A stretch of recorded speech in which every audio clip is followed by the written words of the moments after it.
जैसे ही मैं पैसा कमाना शुरू करूँगा तो सबसे पहले घर छोड़ूंगा। बताऊँ क्यों? देखो, होता कि दादी की वजह से मैं और मेरी माँ परेशान रहते हैं। और वो जो चाचा है ना मेरा, जो इंजीनियर है, वो मेरे दादी का पक्ष लड़ता है, भले ही मैंने कुछ बोला चाहे नहीं बोला। और वो फिर मेरे को डांटेगा। ये नहीं, अपनी दादी को कुछ नहीं बोल सकता है, लेकिन वो हमें डांटेगा, हमारी कमी निकालेगा। उसके मन में इतना सारा पाप है कि मेरी माँ के बारे में ये सोचता है कि दादी को खाने देते हैं कि नहीं देते हैं, दादी के साथ कैसा व्यवहार करता है, मन में इतना सारा पाप। तो मैं नहीं कहता भैया, मैं ऐसे लोगों के साथ बिल्कुल रहना पसंद नहीं करूँगा जो इस तरह के सोच के हो, जिसके मन में पाप हो, उसके साथ मैं नहीं रह सकता। और खुद क्या ज्ञान देता है?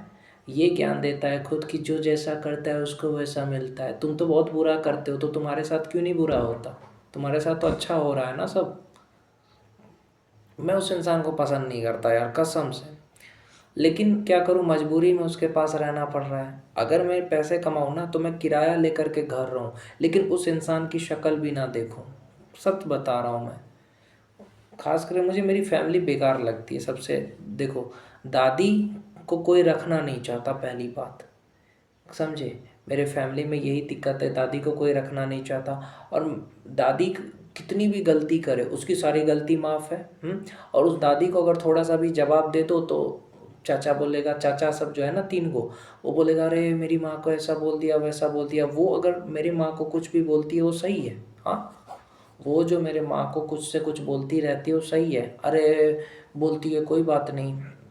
वो अगर तुम्हें पीटे मारे गाली दे तो सही है, लेकिन अगर तुमने उसको जवाब दिया तो वो गलत है।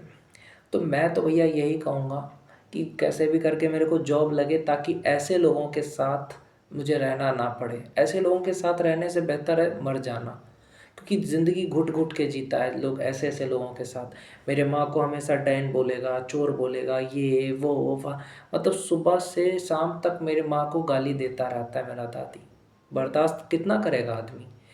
अरे 3 लड़का है, तीनों लड़का देखे ना नहीं। एक मैं मानता हूँ इंजीनियर साहब देखते हैं, अच्छी बात है, लेकिन बाकी लड़का क्यों नहीं देखता है? सब 4-4 महीने रखे, मतलब सब 3-3 साल हर कोई रखे ना। अगर 3 साल नहीं रख रहा है तो पैसे दे। ऐसा तो नहीं है ना सिर्फ इंजीनियर साहब की माँ है, नहीं, सब लोग पैसा खर्चा करे ना। बड़ा चाचा पैसा खर्चा करे, छोटा चाचा पैसा खर्चा करे, कोई नहीं करना चाहता, बस सब लोग ज्ञान देंगे। जब अच्छा था तो रखा, और जैसे ही दिमाग में थोड़ा सा डिस्टर्ब हुआ दे गया गाँव में। खाली माँ की भक्ति, लोग कहते हैं मैं माँ की भक्ति करता हूँ, माँ का इलाज तो करा नहीं पा रहे। जाना नहीं चाहती है ये वो, क्यों नहीं जाना चाहेगी? तो लेके जाए। अगर नहीं इलाज हो पाता, नहीं ले जा सकते तो हमें बोल दे, हम करा देंगे। बहुत सारा हॉस्पिटल है जो मतलब सुई से करता है इलाज, लेकिन नहीं, ना खुद कर रहे हैं ना दूसरे को कह रहे हैं कि हाँ करो कुछ भी। तो यही सारा चीज़ है जिसकी वजह से गुस्सा आता है। मैं यही कहना चाहता हूँ, क्यों नहीं इलाज कराता? बताओ। खैर छोड़ो, मैं आपको ज़्यादा नहीं बोलूँगा। तो इसकी वजह से मैं बहुत परेशान हूँ, समझे। और मैं भगवान से ये दुआ करता हूँ कि मेरा कतर में जो नौकरी है ना वो लग जाए, जैसे भी करके लग जाए, ताकि मैं ऐसे लोगों के साथ ना रहूं और आराम की ज़िंदगी जीऊँ। किराया लेके घर रहूँगा, अपनी माँ को भी रखूँगा और खुद खुशी खुशी रहूँगा। मेरे माँ को भी थोड़ा सुकून मिल जाएगा, क्योंकि बहुत तकलीफ़ और दुख मिला है मेरी माँ को। बस आराम से रहेंगे माँ बेटा, जैसे सब लोग रह रहे हैं ना उसी तरीके से हम लोग भी रहेंगे।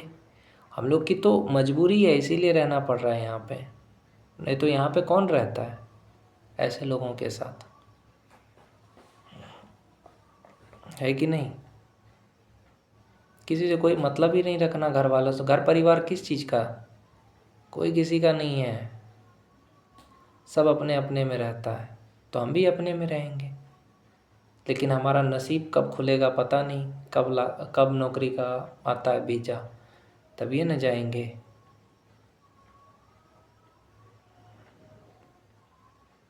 अपने माँ को बहुत सारी खुशियाँ देना है, बहुत दुख काटा है।